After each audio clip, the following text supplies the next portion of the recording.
I have been in US, in Canada. I was in Canada for almost 10 years. One day I have a dream, and the Lord spoke to me through one guy that I saw in my dream. And he told me, Diego, you have to go back to your country because you have something to do in Nicaragua. I'm going to teach you what are you going to do there. I said, Lord, I don't want to go back to my country. It's going to be hard for my daughter to go to Nicaragua. They have been living in Canada. I want to stay in Canada. But I say, well, I am a Christian. I don't know what the Lord is going to do, but I will obey. I came back to Nicaragua in 1996.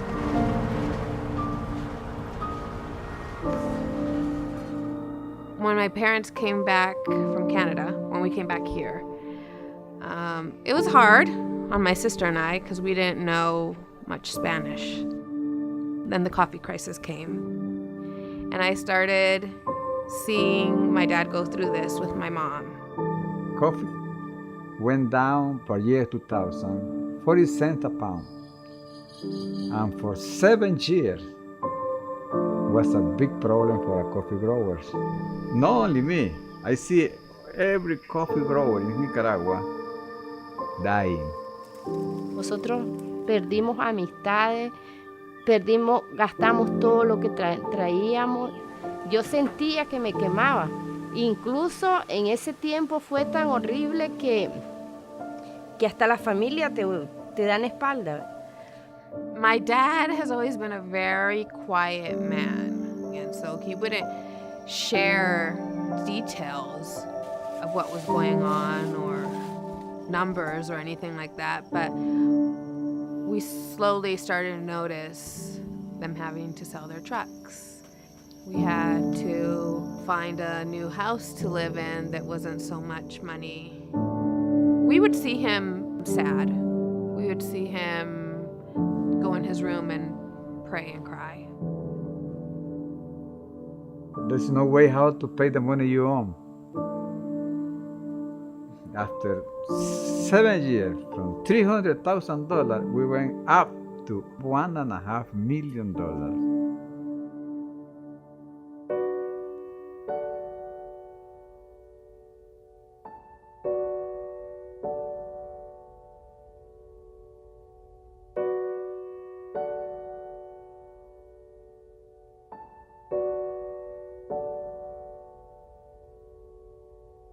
Coffee is big business. It's the second largest traded commodity next to oil. For 25 million families, it's their primary livelihood. As a commodity, it's dependent on the New York Board of Trade pricing. So when there's a lot of coffee, prices are low. When there's a supply issue or very little coffee, prices are high. But a farmer's costs are always the same.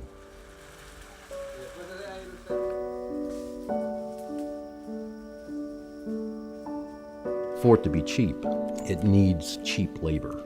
It needs almost a peasant class, and it needs somebody to grow it at a loss, quite frankly. It's not just the farmer that suffers, it's the labor class. It's the one looking for that day-to-day work. I've seen mothers have no idea where the next meal's going to come because coffee is the engine for the community. And when there's no money in coffee, there's no work. When there's no work, there's no food.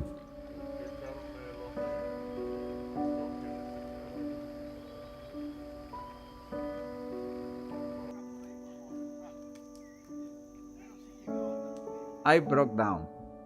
My dreams broke down. We had no money for food. We had no money to pay the worker. We had no money to keep running the farm. Nothing to do. That's it. It's over. So when we were in that situation, I almost ran away from here. I have my Canadian passport. I talked to my wife, Gloria, we are leaving. I don't want to live anymore here. It's so difficult to live in Nicaragua. I go back to Canada, I never come back. But I remember when the Lord spoke to my heart, I said, Lord, if you told me that I have to come back here, you have something for me that I didn't see it yet. I didn't see it. I want to see it.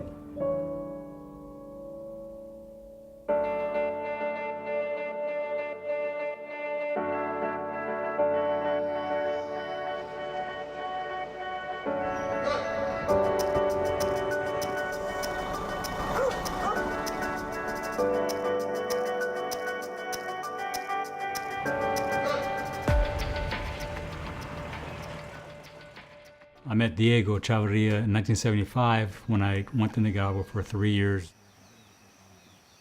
I was there in Huapotal with Dan Byler, and him and I worked together for the first year and finished up the building of a medical clinic. I saw the extensive poverty in this area of the farmers, the small-time farmers, and also the coffee plantation workers. They were illiterate for the most part. Their kids were malnourished. And so when I left in 76, it was my dream to come back here. I left Nicaragua due to some of the political upheavals and problems in the country, and we terminated our program in 1982.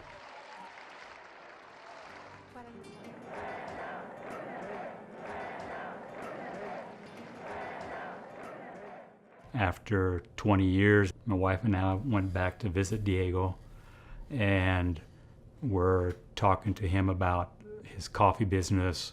And during that time, he was going through a lot of economical problems with low world market coffee prices. But year 2001, I think Andy came to my place to visit me, and he saw the situation we were having at that time.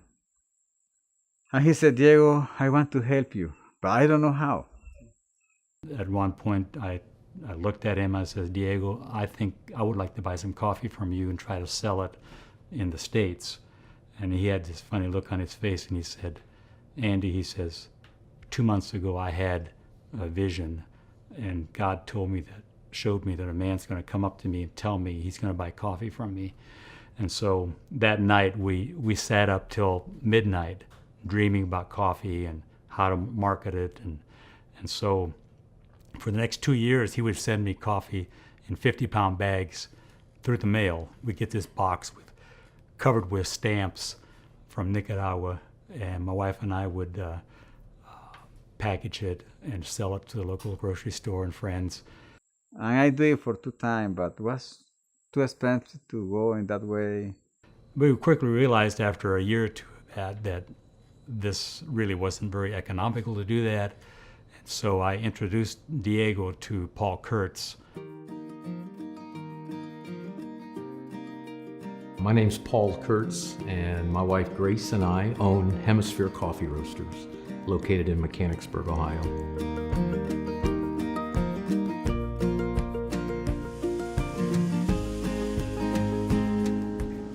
I became a coffee roaster really out of a need to help these farmers bring their coffee to North America. I kept hearing Diego Chavarria's name through people like Andy Troyer and Dan Byler. These were workers that came to Nicaragua 40 years ago. And I kept hearing about Diego. You need to meet Diego. And one day Paul called me, by year 2007, and he said, Diego, I want to meet you. I said, who are you? Andy Troyer talked to me about you, he said. I want to meet you. I want to go to your farm. And we went to the farm. And we were here for a little bit. And he asked me for a little bit of coffee, green coffee. I have no coffee. And I said, well, how big a farmer are you? 1 acre, 2 acres? I'm 600 acres. And so I felt it, a bit strange he didn't have any coffee. And then I began to learn about his own financial situation, that he was totally destitute, no money, owed the bank more than he could ever repay. And in fact, I found out he lost his farm and he was just a steward of it, a caretaker. This farm belonged to the bank. We have no control of the production. A farmer will sell coffee to a buyer, who sells to a buyer, who sells to a buyer. There's 6 different levels, most cases. Of course, every entity wants to make a little profit on that. As I was talking to Diego about how we could really help him, it was buy a full container of coffee directly from him. I thought, how could I buy a container of coffee? How would that even work? A full container of coffee is 40,000 pounds, and it can be anywhere from $90,000 to $110,000. And at the time, Hemisphere Coffee Roasters was using 100 pounds a week. So it was way out of my league to be buying a full container. But with some eyes of faith and maybe stupidity, we attempted to do that.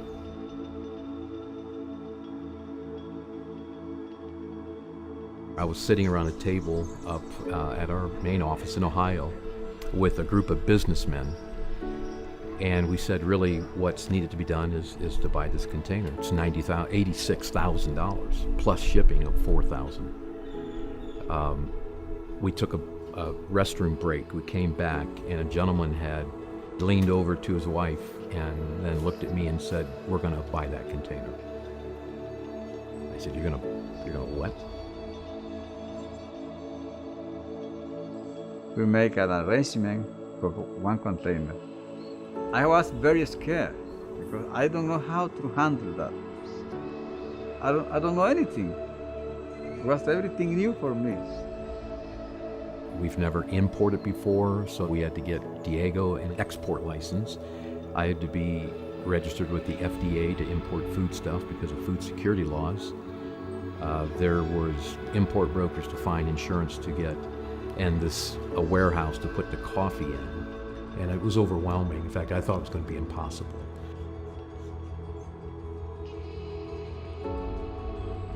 Finally, we did it.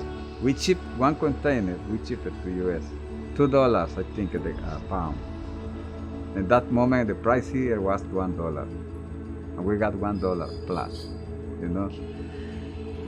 We agreed to pay him, over twice what he would get on the local market. And that really was a price based on what good Nicaraguan was going to cost me up here. But all those 6 middle players are out of the picture, and I'm able to pay that totally to Diego. And that makes a big difference for the farmer.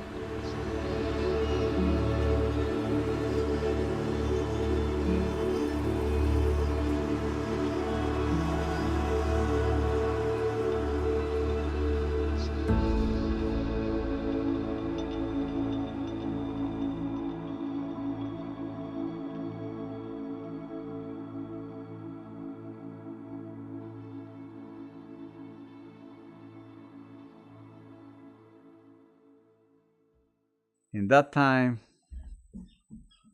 we say, Lord, from the money we got from the coffee we are selling, we want to tithe that money.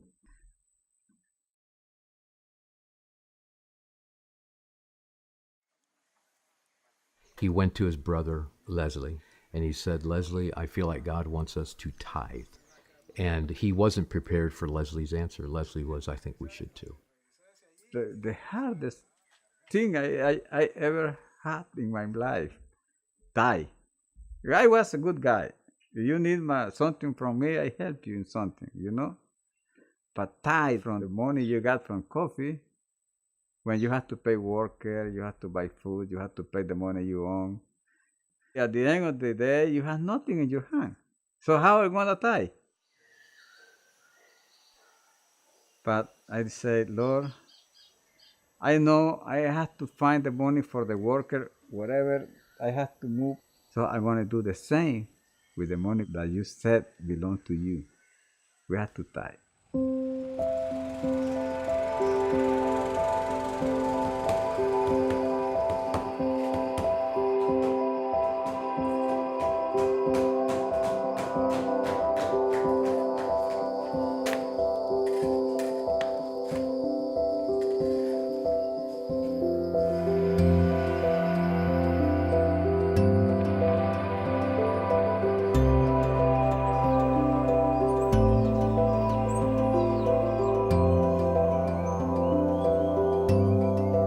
Diego uses discretionary money that he has to be a blessing to the community. Anybody that's working here, he tries to keep them working all year round. That's unusual for many farms. He pays them at least a third more than other farmers do and that the government requires. He has provided school teachers for the government school. He has brought medical clinics here. He's brought foodstuffs and passed it out to his workers. And he had faith that we need to be a blessing to the people that God brings into our paths. After 1 year, we started working in that way. We received a letter from the bank.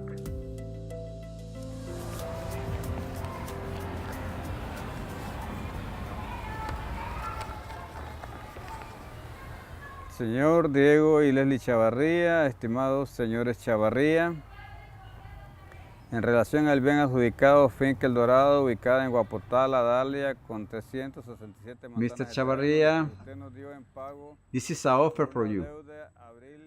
You have 60 days. If you get 20% of the money you owe to us, we will give your farm back. That moment was about $260,000. The money we had to find somewhere else to get the farm back. Pero la pregunta era, ¿dónde conseguimos esos $250,000? Si en ese tiempo nadie daba pero ni un peso por un cafetalero, porque todos estaban morosos, en clase C. So I said, Lord, this is from you. This is not from the bank.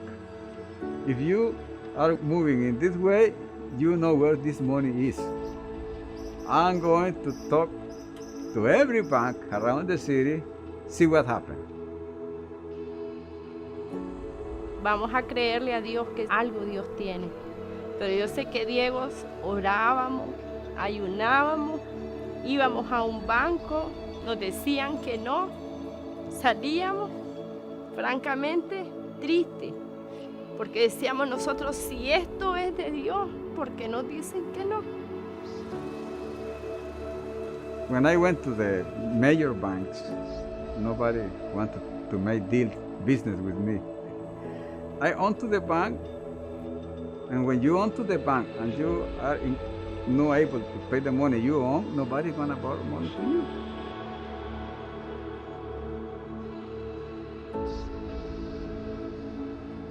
Was a little bank in the city, the smallest one.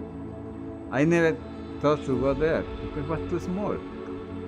So I said, Lord, that's the last one. I don't think something good there, but I will go. And I'll go to the little bank. So I give it to them, the letter, and I say, I want to buy my farm back. I have this offer.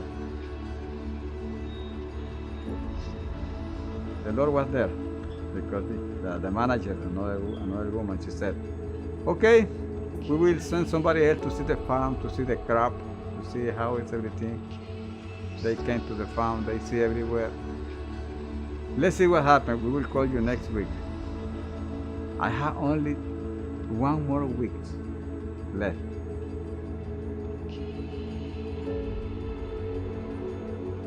Cuando como a las 8 de la mañana suena el teléfono y yo lo contesto y me dice la gerenta, doña Gloria, quiero hablar con don Diego.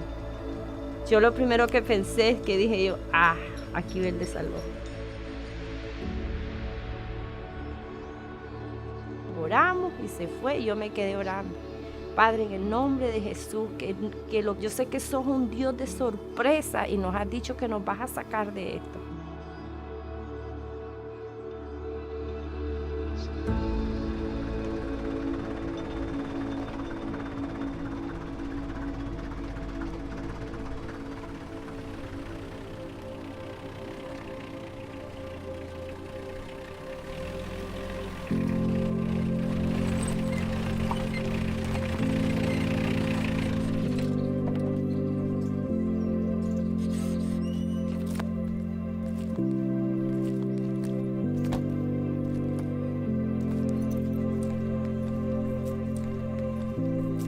Exactly by the day of Thanksgiving in the United States, I'm never going to forget that.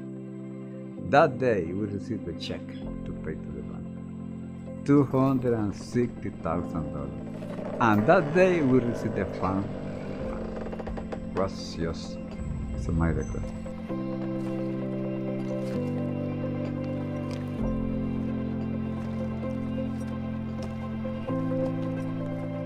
Life is not a piece of cake for Diego. He still has debt. He's committed to paying it off. He has coffee that he sells below cost to produce it because I can't take all his coffee every year. But I've seen him be a conduit of blessing. After God made a miracle and God gave him the farm back, his commitment with God became even stronger. I give thanks to the Lord now every day for those 7 years. The only 7 years in my life, because now I know the Lord in a better way than I knew him before. He doesn't drive a big truck, he doesn't live in the bigger house like everybody else dreams with. Every time he sells a container, every time he does something, he's thinking how we can increase the kingdom, how we can reach more people, how we can make one more disciple. I know I have to keep running the farm, getting more coffee for you and for everybody, but that's not the main thing. We have to think in the way the Lord wants us to think.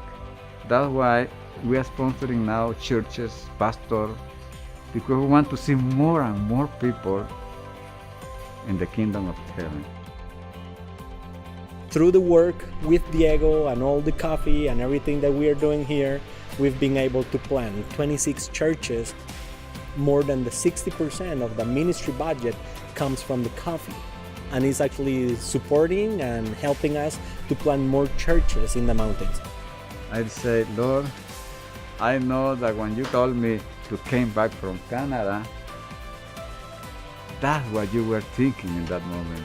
Well, not my mind, I wasn't there, but now I see what you want to do in that moment.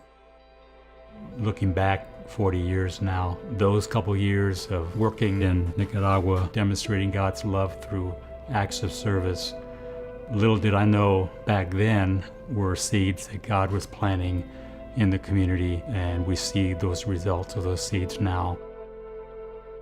To see how God is using Diego's family is really exciting. And to see what God has done in this region in a holistic way just gives me encouragement that God has called us to do what we can. We don't often understand where that's going, but to be faithful in what He has called us to at the time. The Bible says it's not by might, it's not by sword, it's by my spirit. We have all the organizations who tries to relieve poverty, and they do their projects and they do it well. But if you forget God, if you forget the gospel, at the end you will not break the cycle of poverty. When you bring Jesus, you bring hope, you bring direction, you bring a purpose for people's life, and that will help them to see life in a complete different way. I've learned lessons of faith from Diego. When I don't know much, when I don't have much, God knows it all. And He owns it all. That if we're just willing to pass it on, His shovel's bigger than what we can put out. He had nothing, and yet he had faith that we need to be a blessing to the people that God brings into our paths. It's a lesson to me, and it's a lesson really to all of us. There's people whose life has been changed, whose families has been touched and has been restored, and that gives hope to the people. There are more important things to do than to follow what everybody is doing.